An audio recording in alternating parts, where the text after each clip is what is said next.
आज के क्लास में हम कंप्यूटर फंडामेंटल का जो लास्ट टॉपिक गिवन है उसको कवर करेंगे एंड देन हम जो हमारा न्यू टॉपिक है, न्यू सब्जेक्ट है, वो स्टार्ट करेंगे। तो चलिए एक बार देखते हैं। ये आपका कंप्यूटर साइंस का सिलेबस यहाँ पे गिवन है एंड यहाँ पे हमने क्या क्या कवर कर लिया है सबसे पहले वो देखते हैं। तो जो फर्स्ट टॉपिक है computer system, history, generation, characteristics, advantage, disadvantage, type, CPU, ALU, CU, ये सब टॉपिक्स हम कवर कर चुके हैं। मेमोरी को हमने कवर कर लिया है, विद एमसीक्यूज हमने ये टॉपिक्स को कवर किया है।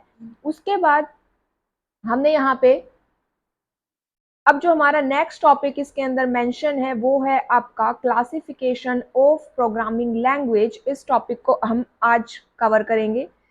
History and architecture of micro processor already cover हो चुका है। एनकोडिंग स्कीम्स को हम आज की क्लास में ही देखेंगे। नंबर सिस्टम हमने कवर कर लिया है, नंबर सिस्टम की क्लास आपको अपलोड करवा दी गई है। अगर आपने अभी तक नहीं देखी है तो इसका लिंक आपको डिस्क्रिप्शन बॉक्स में मिल जाएगा। उसके बाद आज की क्लास में हम देखेंगे कंप्यूटर सॉफ्टवेयर। कंप्यूटर सॉफ्टवेयर में system software, application software, utility, device driver and then यहाँ पे मेंशन है एमएस विंडोज के कुछ पार्ट्स। तो हम इस पार्ट्स को भी आज की क्लास में ही कवर करेंगे। तो आज की क्लास में जो हम कवर करने वाले हैं वो है आपकी programming language, encoding schemes and computer software and MS Windows components. उसके बाद देखिए इस पोर्शन में जो टॉपिक्स गिवन है वो है आपका वर्ड प्रोसेसर, स्प्रेडशीट और प्रेजेंटेशन सॉफ्टवेयर। इन तीनों टॉपिक्स की क्लासेस चैनल पे ऑलरेडी अपलोडेड है। मैंने हालांकि वो दूसरे बैच में मैंने करवाई थी, लेकिन अभी हमारे पास इतना टाइम नहीं है कि हम इनको दोबारा से रिवाइज करें। तो मैंने जो एचटेट की प्लेलिस्ट है उसके अंदर भी इन टॉपिक्स को अपलोड करवा दिया गया है। लिंक आपको डिस्क्रिप्शन बॉक्स में मिल जाएगा, तो एक बार आप वहां से देखिएगा। वहां पे आपके ये टॉपिक्स अच्छे से कवर हो जाएंगे। तो चलिए ये पोर्शन हम आज की डेट में कंप्लीट करेंगे। फिर इनमें जो इम्पोर्टेंट एमसीक्यूज है, वैसे तो यहाँ से इतने ज़्यादा इम्पोर्टेंट एमसीक्यूज बनते नहीं हैं, लेकिन जो भी बनते हैं उनको हम कल जो सॉफ्टवेयर इंजीनियरिंग के एमसीक्यूज हम जब करेंगे उसके साथ ही मैं इनको इंक्लूड कर दूंगी। फिर अगर बात करें problem solving and software engineering की, तो ये क्लास आपको आज इवनिंग में अपलोड करवा दी जाएगी। तो चलिए स्टार्ट करते हैं आज की हमारी क्लास। मेरा नाम है चल शाह एंड क्लास अच्छी लगे तो ज़्यादा से ज़्यादा शेयर कर दीजिएगा।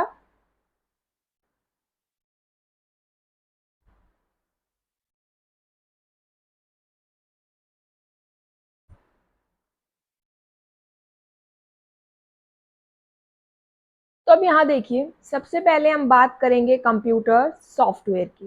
कंप्यूटर सॉफ्टवेयर में what is software. Computer hardware को हम ऑलरेडी डिस्कस कर चुके हैं।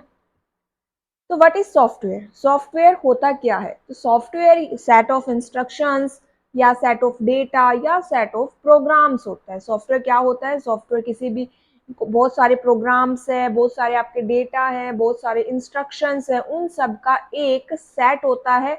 उसको क्या कहते हैं, सॉफ्टवेयर कहते हैं। और ये जो सॉफ्टवेयर है ये किसी एक स्पेसिफिक पर्टिकुलर टास्क को करने के लिए बनाए जाते हैं। फिर चाहे वो आपके कंप्यूटर को ऑपरेट करे या फिर किसी और इलेक्ट्रॉनिक डिवाइस को ऑपरेट करने के लिए बनाए गए हो। तो सॉफ्टवेयर क्या हो गया। Software is a set of instruction, data और programs used to operate computers and execute specific task. Types of software, application software and system software. हमारे पास स्पेशली दो सॉफ्टवेयर यहाँ पे मेंशन है। इन दोनों को वन बाय वन डिस्कस करेंगे। तो सिस्टम सॉफ्टवेयर क्या होता है, सबसे पहले हम ये देख लेते हैं। अब नाम से पता चलता है कि ये सॉफ्टवेयर सिस्टम के लिए बनाए गए होंगे। तो वे सॉफ्टवेयर, वे इंस्ट्रक्शन ऑफ सेट या डेटा या प्रोग्राम्स जो किसी एक स्पेसिफिक टास्क के लिए बनाए गए हो और कंप्यूटर के ऊपर ऑपरेट करते हो। किसको ऑपरेट करेंगे वो आपके सिस्टम को, आपके कंप्यूटर को ऑपरेट करेंगे। System software is a computer program that helps the user to run computer hardware or software and manages the interaction between them। तो हम ये कह सकते हैं कि जो सिस्टम सॉफ्टवेयर है आपके, वो जो कंप्यूटर का हार्डवेयर है और जो कंप्यूटर के सॉफ्टवेयर है उनके बीच में क्या करता है, एक इंटरेक्शन भी मैनेज करता है। और ये सॉफ्टवेयर आपके बैकग्राउंड में रन करते हैं। Acts as a middle man, system software एक मिडल मैन की तरह एक्ट करते हैं। कैसे, क्यों एक्ट करते हैं ये एक मिडल मैन की तरह? क्योंकि ये जो यूजर और जो कंप्यूटर का हार्डवेयर है उनके बीच में जो डेटा का फ्लो हो रहा है, जो ऑपरेशंस हो रहे हैं, उनको क्या करते हैं, ये मैनेज करते हैं, फैसिलिटेट करते हैं।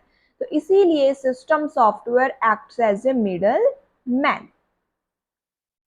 दे आर दी फर्स्ट थिंग। अब यहाँ पे देखिए, जब आपका कंप्यूटर आप ऑन करते हो, स्टार्टिंग से टर्न ऑन कर रहे हो, तो जो सबसे पहली चीज, जो सबसे पहला सॉफ्टवेयर सिस्टम की मेमोरी में लोड होता है वो होते हैं सिस्टम सॉफ्टवेयर। क्या होते हैं वो? सिस्टम सॉफ्टवेयर होते हैं। इन्हें लो लेवल सॉफ्टवेयर कहते हैं। अब ये लो लेवल सॉफ्टवेयर क्यों कहते हैं? क्योंकि जो यूजर है, मतलब जो कंप्यूटर पे काम कर रहा है, वो बंदा इनको ऑपरेट नहीं करता। यूजर किनको ऑपरेट करता है? एप्लीकेशन सॉफ्टवेयर को ऑपरेट करता है। तो इसीलिए ये लो लेवल सॉफ्टवेयर भी इनको कह देते हैं।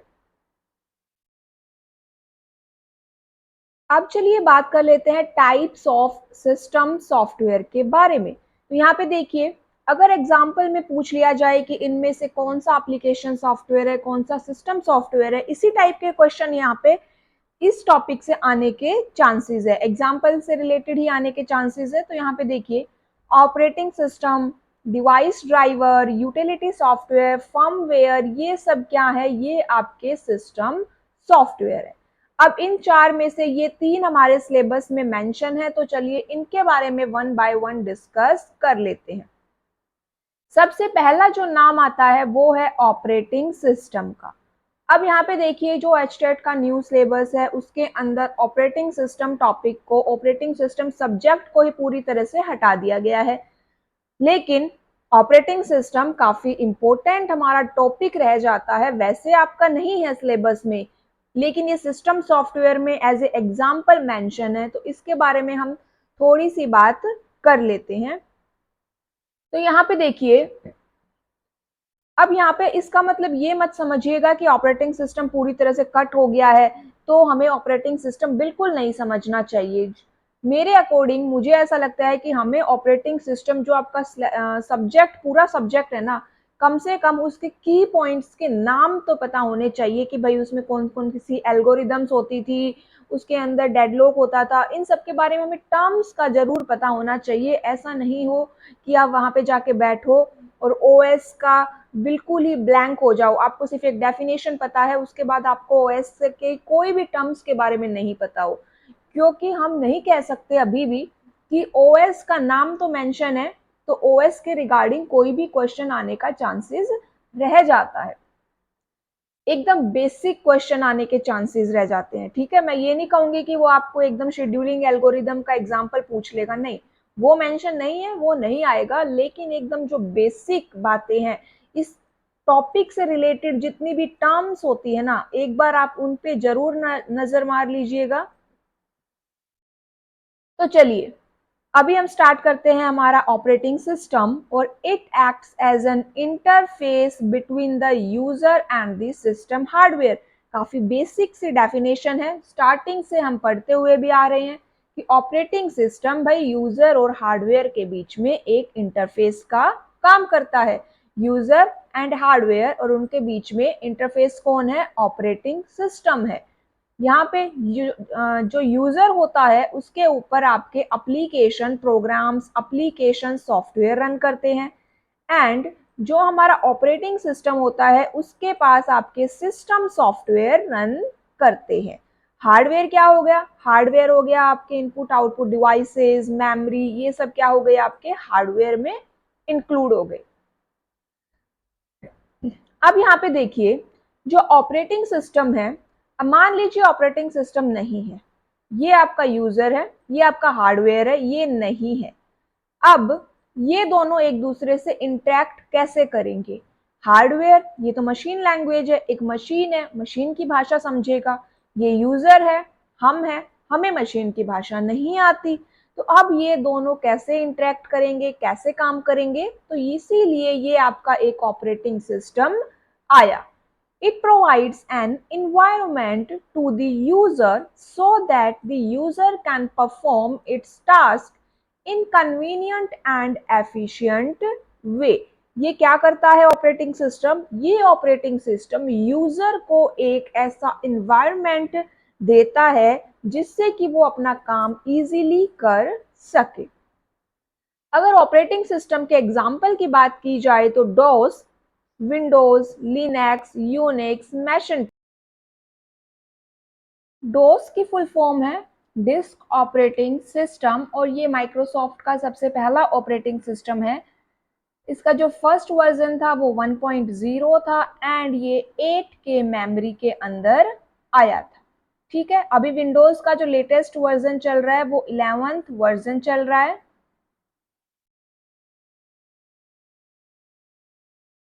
अब चलिए बात कर लेते हैं नीड ऑफ ऑपरेटिंग सिस्टम की। ऑपरेटिंग सिस्टम की नीड क्यों हुई, जरूरत क्या थी? तो यहाँ पे एक सिंपल सा बेसिक पॉइंट ये समझिए कि जो कंप्यूटर सिस्टम पे जितने भी काम होते हैं, जो परफॉर्म हो रहे हैं, कैसे काम होंगे, कैसे मैनेज होंगे, किसको क्या मिलेगा, कब कौन सी मेमोरी, कब कौन सा डिवाइस किसको क्या मिलेगा, कौन सी डीएलोकेट करनी है, तो ये सारे काम कौन मैनेज करता है, कौन देखता है? ऑपरेटिंग सिस्टम देखता है। तो इसी वजह से ये सारे काम अच्छे से हो जाए, ऑपरेटिंग सिस्टम की रिक्वायरमेंट हुई। अब ये तो थी काफ़ी कॉमन सी बात। अब अगर इन्हीं चीज़ों को हम इन्हीं पॉइंट्स इनको सबको हम पॉइंट्स में डिस्कस करें तो यहाँ पे देखिए जो मेन पॉइंट्स हैं जो कहते हैं कि नीड ऑफ ऑपरेटिंग सिस्टम क्यों हुई। तो यहाँ पे देखिए जो ऑपरेटिंग सिस्टम है provides a platform on top of which other programs called application programs can run। क्या देते हैं? ये एक प्लेटफॉर्म प्रोवाइड करवाते हैं। सेकंड यहाँ पे देखिए जो operating system controls the various system input output resources and allocates them to the users और program as per their requirement.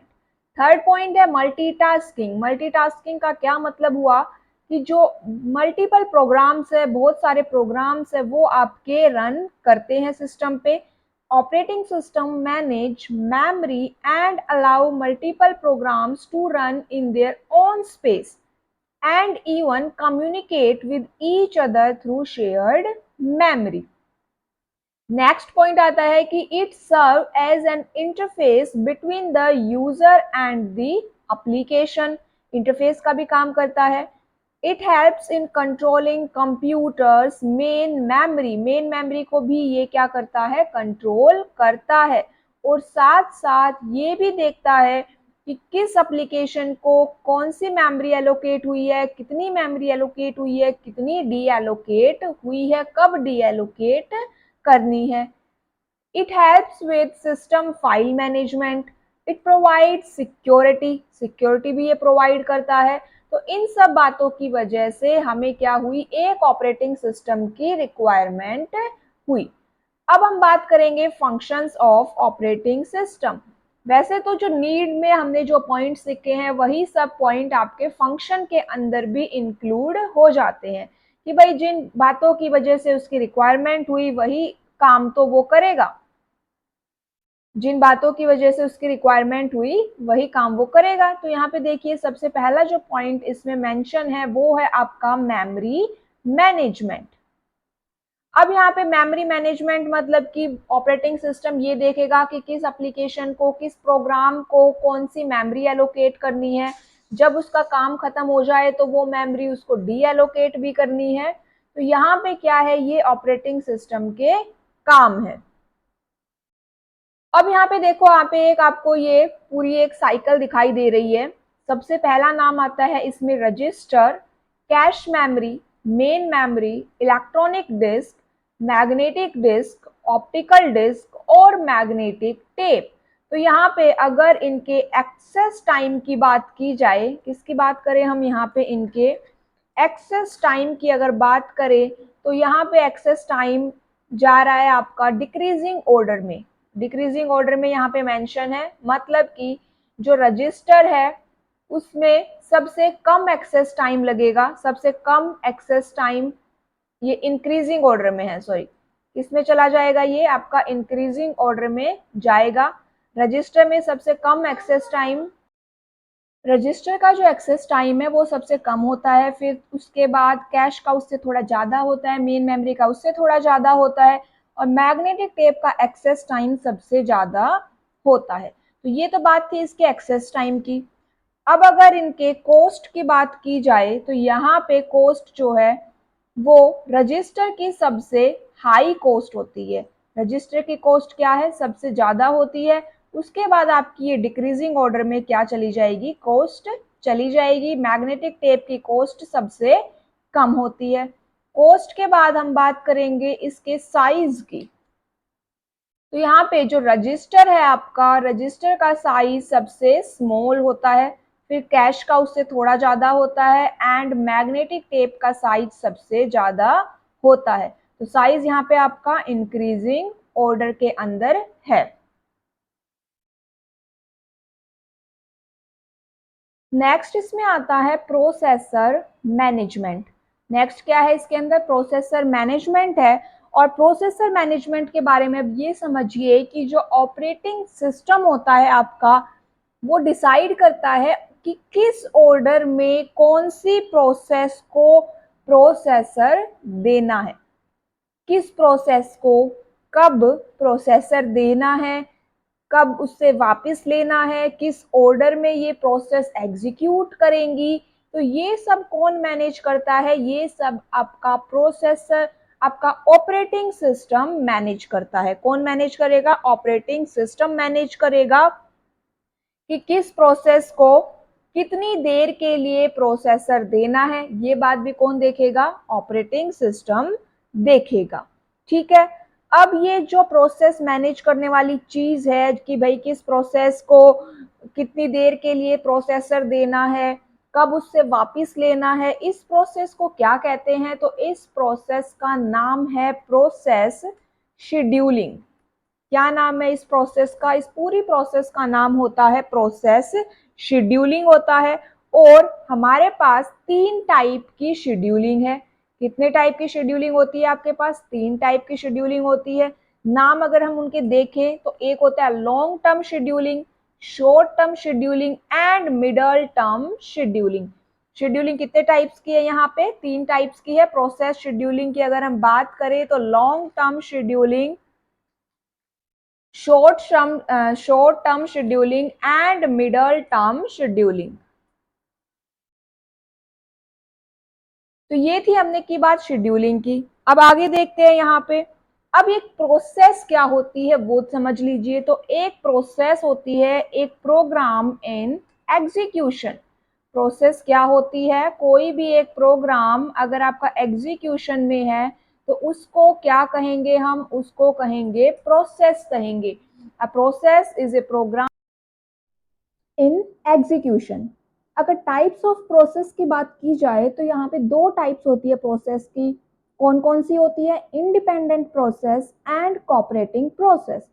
Independent process way process होती है जो अपनी स्टेट्स को दूसरी प्रोसेस के साथ शेयर नहीं करती। और कोऑपरेटिंग प्रोसेस काफी कोऑपरेटिव होती है, तो वो अपनी स्टेट को दूसरी प्रोसेस के साथ शेयर कर लेती है। ठीक है।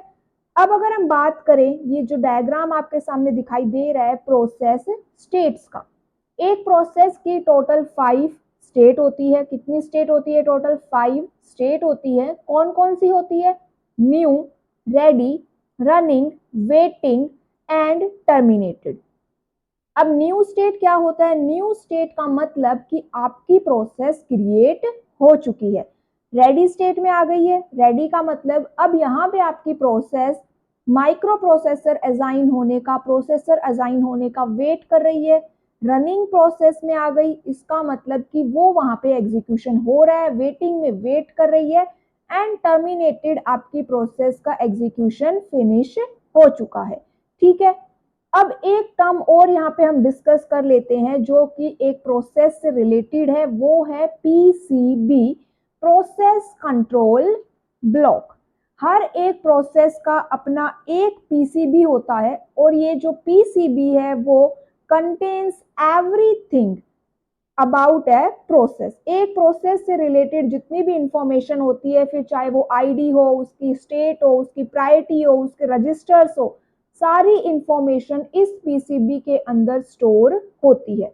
और जब एक प्रोसेस रनिंग से वेटिंग स्टेट में जाती है या फिर अपनी स्टेट को चेंज करती है, तब जो ऑपरेटिंग सिस्टम है वो इस पीसीबी की हेल्प लेता है वापस से उस स्टेट को जब वो रिज्यूम करता है तब।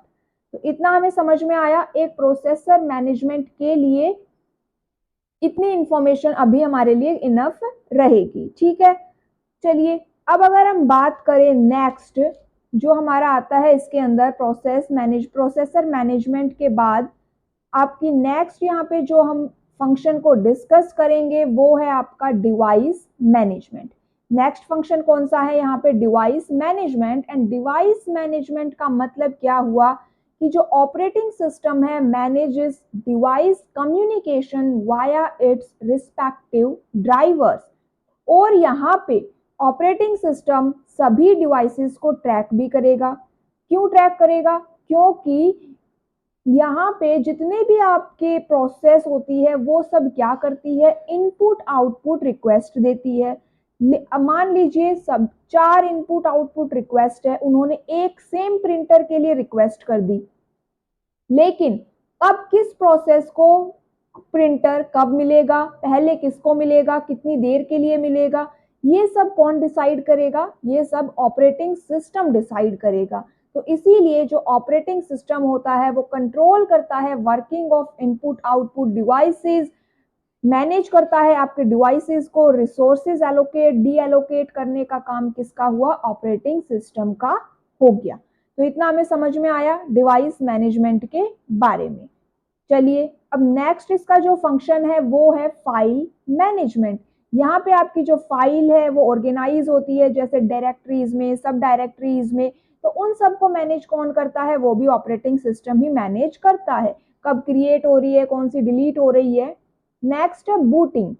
बूटिंग हमने 2 टाइप की डिस्कस करी थी, warm booting and cold booting. तो जो वार्म बूटिंग होती है उसमें आपके ऑपरेटिंग सिस्टम का रोल होता है।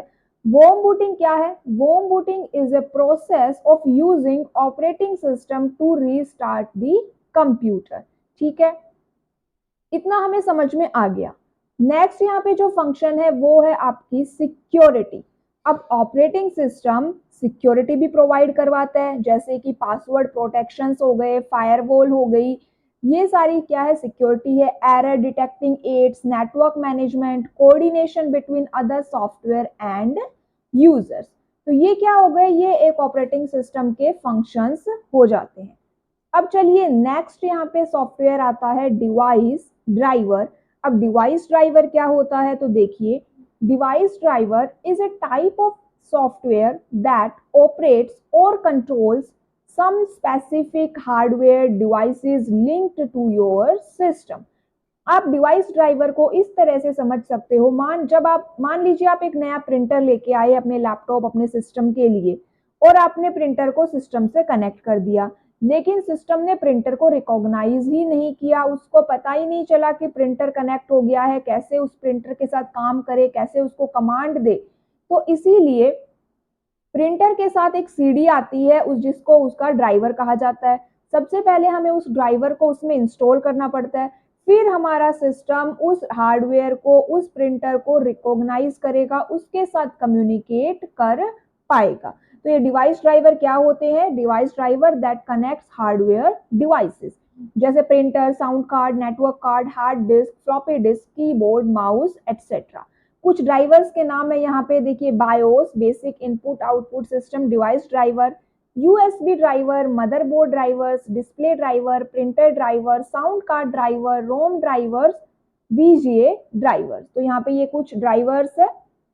अब नेक्स्ट बात कर लेते हैं यूटिलिटी सॉफ्टवेयर के बारे में। तो यूटिलिटी सॉफ्टवेयर क्या होता है? यूटिलिटी सॉफ्टवेयर रूटीन्स को परफॉर्म करते हैं। क्या परफॉर्म करते हैं? ये आपकी रूटीन्स को, जैसे कि हमारा नॉर्मल रूटीन चेकअप होता है ना, एक तरह से आप कहीं ऑफिस में जा रहे हो, वहां पे भी आपका रूटीन चेकअप हो रहा है, स्कूल्स में भी एक रूटीन होता है जिसमें सब चेक होता है। अगर वो रूटीन्स ना परफॉर्म हो तो भी सिस्टम तो काम करेगा ही, क्योंकि वो बैकग्राउंड में रन करते हैं। यूटिलिटीज जो सॉफ्टवेयर्स होते हैं, रूटीन्स जो होती है वो हमेशा बैकग्राउंड में रन करती है। मान लीजिए आपका रूटीन जो है वो हुआ ही नहीं तो भी काम करेगा। अब एग्जांपल देखो, यहाँ पे एंटीवायरस है, एंटीवायरस सिस्टम में नहीं है तो भी कंप्यूटर काम करता है। WinRAR, disk fragmenter, WinZip, Windows file explorer, ये सब यूटिलिटी सॉफ्टवेयर के एग्जाम्पल है।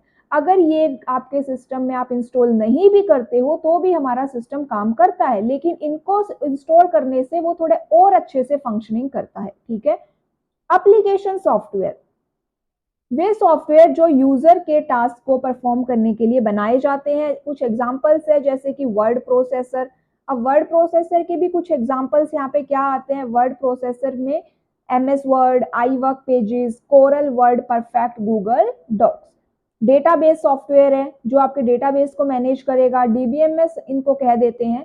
एग्जांपल्स क्या है इसके डेटाबेस सॉफ्टवेयर के, तो यहाँ पे एग्जांपल देखिए, Oracle, MS access, SQLite, Microsoft SQL server, file maker, DBase, MariaDB, MySQL। उसके अलावा प्रेजेंटेशन सॉफ्टवेयर होते हैं, पावर पॉइंट, स्प्रेडशीट सॉफ्टवेयर होते हैं, मल्टीमीडिया सॉफ्टवेयर हैं। मल्टीमीडिया सॉफ्टवेयर में Adobe Photoshop, Windows movie maker, Adobe illustrator, Picasa, window media player, Corel draw, web browsers भी आपके एप्लीकेशन सॉफ्टवेयर में ही आते हैं।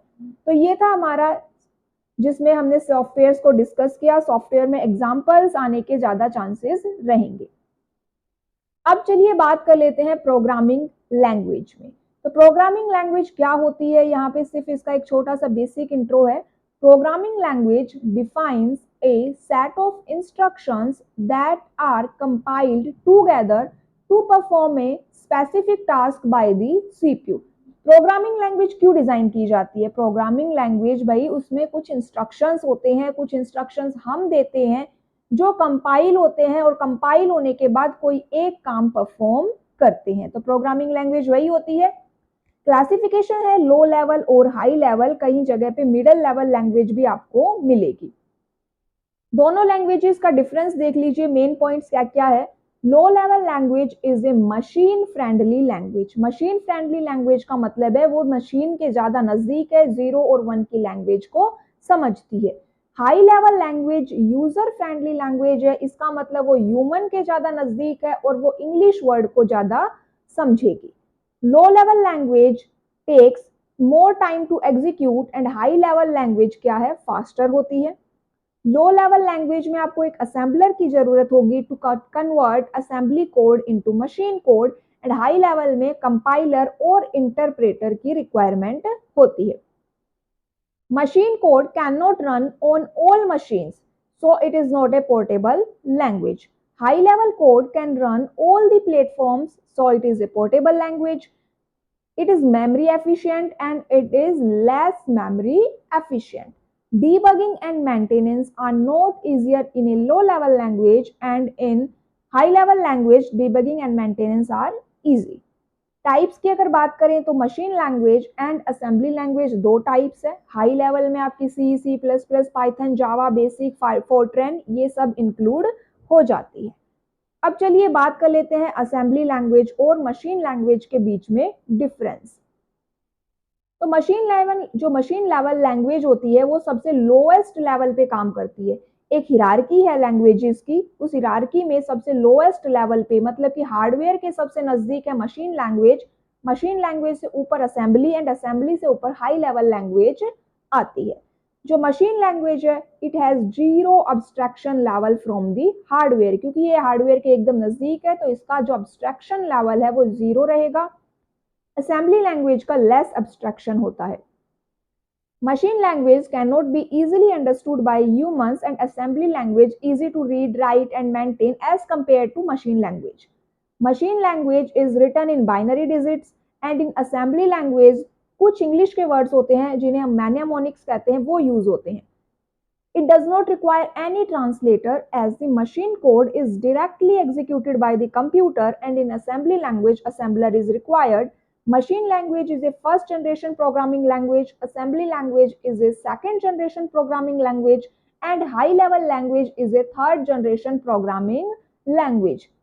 लैंग्वेज ट्रांसलेटर्स की हम बात कर लेते हैं। ट्रांसलेटर क्या होता है? ट्रांसलेटर वो होता है जो आपको एक मीडिएटर का काम करता है, एक लैंग्वेज को दूसरी लैंग्वेज में कन्वर्ट करता है, एक कोड को दूसरे कोड में कन्वर्ट करता है, वो ट्रांसलेटर्स होते हैं। मान लीजिए मुझे हिंदी आती है, सामने वाले को कोई और दूसरी लैंग्वेज आती है, तो बीच में एक ट्रांसलेटर होगा। 3 ट्रांसलेटर होते हैं, असेंबलर, कंपाइलर, इंटरप्रेटर। असेंबलर की बात अगर करें तो असेंबलर असेंबली लैंग्वेज को मशीन कोड में कन्वर्ट करेगा और ये फास्ट होती है, ठीक है, 1 to 1 रिलेशनशिप होता है इनका। ये फास्ट क्यों होती है? क्योंकि ये लो लेवल लैंग्वेज है। लो लेवल लैंग्वेज का मतलब ये आपकी जो हार्डवेयर है उसके ज्यादा नियर होंगी। Assembly code is fairly easy to understand, इनमें मैनेमोनिक्स होते हैं। कंपाइलर की बात कर लेते हैं तो सोर्स कोड को एग्जीक्यूटेबल कोड में कन्वर्ट करेगा, हाई लेवल लैंग्वेज को मशीन लेवल लैंग्वेज में कन्वर्ट करता है। ये पूरे कोड को एक बार में ही कंपाइल कर देता है, इसीलिए ये फास्ट है। कंपाइल कोड जनरेट करने के लिए ये फास्ट है, ये बात ध्यान रखिएगा, क्योंकि ये पूरे कोड को एक बार में रन करेगा, फिर हमें एरर मिला तो एरर शो करता है। एडवांटेज क्या है? Source code is not included. जो आपने कंपाइल्ड कोड जनरेट किया है उसमें सोर्स कोड इंक्लूड नहीं होता, इसीलिए ये ज्यादा सिक्योर होता है, ठीक है। इसमें 3 चीजें होती है, सोर्स कोड से पहले ऑब्जेक्ट कोड से फिर executable code. It tends to produce faster code and is better at interpreting source code. Because the program generates an executable file, it can be run without the need for the source code. जो compile code यहाँ पे generate हुआ है, आप simply उस compile code को किसी भी सिस्टम पे जाके रन कर सकते हो। डिसएडवांटेज देखिए, before A final executable file can be created, object code must be generated, this can be A time consuming process. अब यहाँ पे देखिए 3 चीजें हुई, सोर्स को ऑब्जेक्ट में बदला, ऑब्जेक्ट को यहाँ पे एग्जीक्यूटेबल में बन चेंज हुआ, इसीलिए इसको एक टाइम कंज्यूमिंग प्रोसेस कहा जाता है एज कंपेयर टू इंटरप्रेटर। अब यहाँ पे जो एग्जीक्यूटेबल फाइल है उसको जनरेट करने के लिए आपके सोर्स कोड को 100% करेक्ट होना चाहिए। इंटरप्रेटर भी आपके सोर्स को हाई लेवल लैंग्वेज को मशीन लेवल लैंग्वेज में कन्वर्ट करता है, बस डिफरेंस क्या है? ये लाइन बाय लाइन कन्वर्ट करता है, मतलब पहले एक लाइन को एनालाइज करेगा, अगर एरर आया तो ये वहीं पे स्टॉप हो जाएगा, आगे इंटरप्रेट नहीं करेगा, इसीलिए ये स्लोअर है किससे? Compare to compiled code, but it can take less time to interpret code than to compile and then run it। मतलब कि कंपाइल्ड कोड जो जनरेट हो रहा है उसके लिए तो ये स्लोअर है, लेकिन जब जनरेट हो गया कंपाइल कोड, उसके बाद जो इंटरप्रिटेशन होगा, जो रनिंग प्रोसेस है, उसमें इंटरप्रेटर फास्ट होता है। कहाँ पे यूजफुल है ये? प्रोटोटाइपिंग एंड टेस्टिंग कोड में। इंटरप्रेटर्स जो है मल्टीपल प्लेटफॉर्म्स के लिए रिटर्न है। इसका मतलब क्या हुआ कि आप एक बार अपने कोड को लिखने के बाद इमीडिएटली किसी भी दूसरे सिस्टम पे उसको रिकंपाइल कर बिना रिकंपाइल के आप उसको रन कर सकते हो, ठीक है। इजी टू डीबग होता है then a compiler. Source code is required, यहाँ पे सोर्स कोड रिक्वायर्ड है, इसीलिए वो इनसिक्योर है। अब चलिए एमएस विंडो के बारे में बात कर लेते हैं। तो window is a graphical operating system developed by Microsoft. Microsoft introduced the first version as 1.0। Window क्या है? विंडो एक GUI ऑपरेटिंग सिस्टम है जिसे माइक्रोसॉफ्ट ने डेवलप किया। 1.0 इसका फर्स्ट वर्जन है। इसमें आप क्या क्या काम कर सकते हो, आप देख भी सकते हो, आप यूज भी करते हो विंडो को अपनी फाइलें स्टोर करने में, इंटरनेट चलाने में, गेम्स खेलने में, वीडियोस देखने में। और ये जो इसका फर्स्ट वर्जन है, माइक्रोसॉफ्ट बिल गेट्स ने, जो माइक्रोसॉफ्ट के फाउंडर है बिल गेट्स, उन्होंने अनाउंस किया 10 नवंबर 1983 में कि वो इसका फर्स्ट वर्जन अनाउंस किया उन्होंने। 1985 में फर्स्ट वर्जन आया। विंडो 11 इसका लेटेस्ट वर्जन है, 5 अक्टूबर 21 में वो आया। डेस्कटॉप की अगर बात कर ली जाए तो जो डेस्कटॉप है, आप जब कंप्यूटर स्क्रीन अपना कंप्यूटर स्टार्ट करते हो तो जो अगर आपने पासवर्ड वगैरह नहीं लगाया है तो जो पहली स्क्रीन आपको दिखाई देती है वो डेस्कटॉप होती है। डेस्कटॉप को वर्क स्पेस भी कह देते हैं। कंपोनेंट्स की चलिए बात कर लेते हैं। फर्स्ट कंपोनेंट है टास्क बार, जो आपको एकदम बॉटम में दिखाई देगा। Taskbar is the access point for programs displayed on the desktop even if the program is minimized. ठीक है, ये क्या हो गया आपका टास्क बार हो गया. आइकन्स क्या होते हैं? Icons is a small graphical representation of a program और फाइल.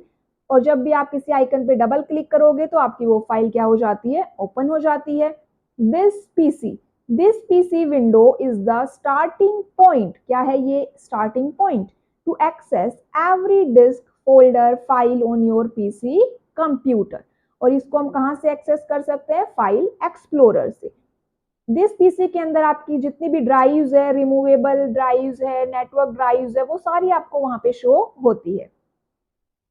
नेक्स्ट आता है इसके अंदर रिसाइकल बीन. रिसाइकल बीन वो एरिया है, वो फोल्डर है आपका जहां पे आपकी डिलीटेड फाइल्स जाके टेम्पररी सेव होती है और आप रिसाइकल बीन से डेटा को वापस रिस्टोर कर सकते हो.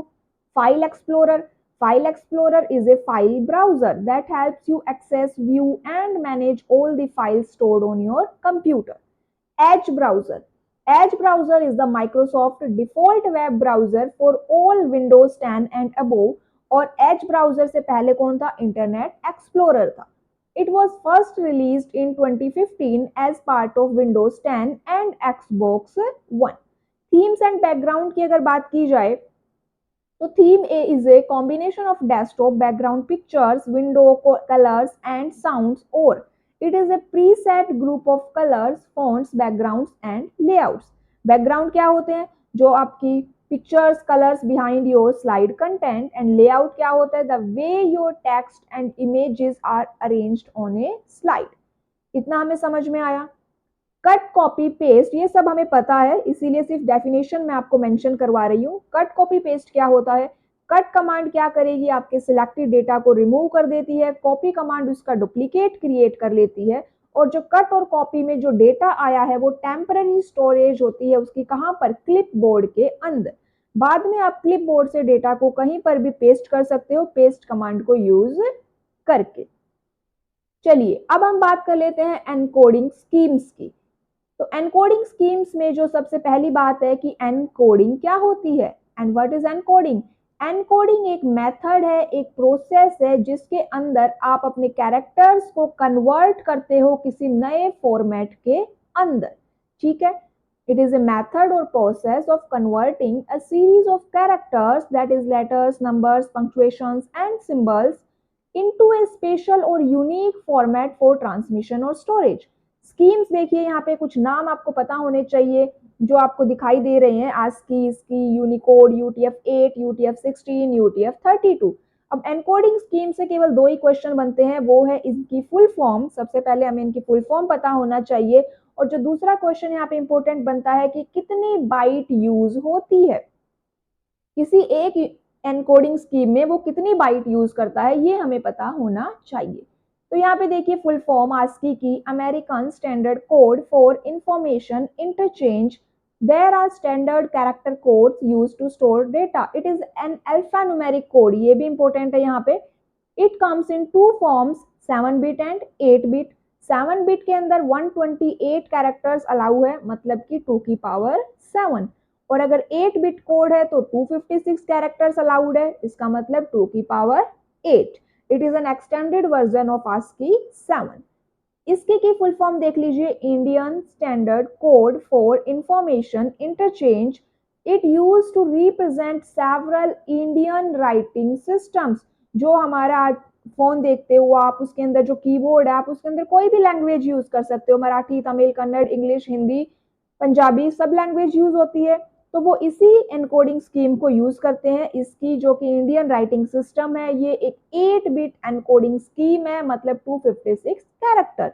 और इसके अंदर जो पहले 128 कैरेक्टर्स है वो आपके सेम है as in ASCII. Unicode, universal character set storing Unicode text used to process, store and exchange text data in any language, while ASCII is used to represent text such as symbols, letters, numerals and so on. Comment करके बताइएगा कि ASCII के अंदर capital A और small a की value कितनी होती है. Unicode is widely used on the internet. It may take more storage space than the ASCII.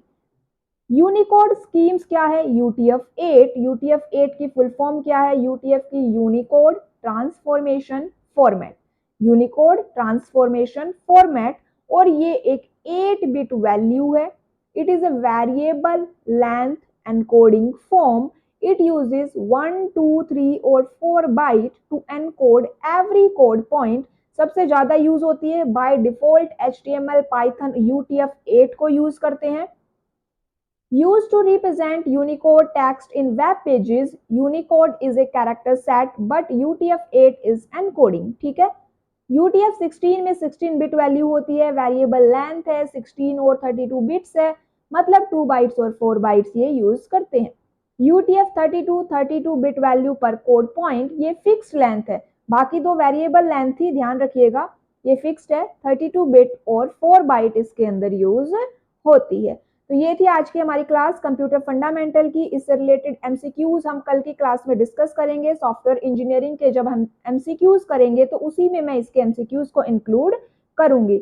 Evening में आपको सॉफ्टवेयर इंजीनियरिंग से रिलेटेड क्लास अपलोड हो जाएगी। तब तक के लिए आप उस क्लास को ध्यान से देख लीजिएगा, जिससे कि आपके जो सॉफ्टवेयर इंजीनियरिंग के एमसीक्यूज है जो हम कल करेंगे वो आपसे हो पाए। प्रैक्टिस करते रहिएगा। कोई भी इशू आता है तो टेलीग्राम ग्रुप पे आप मैसेज करके पूछ सकते हैं। Thank you.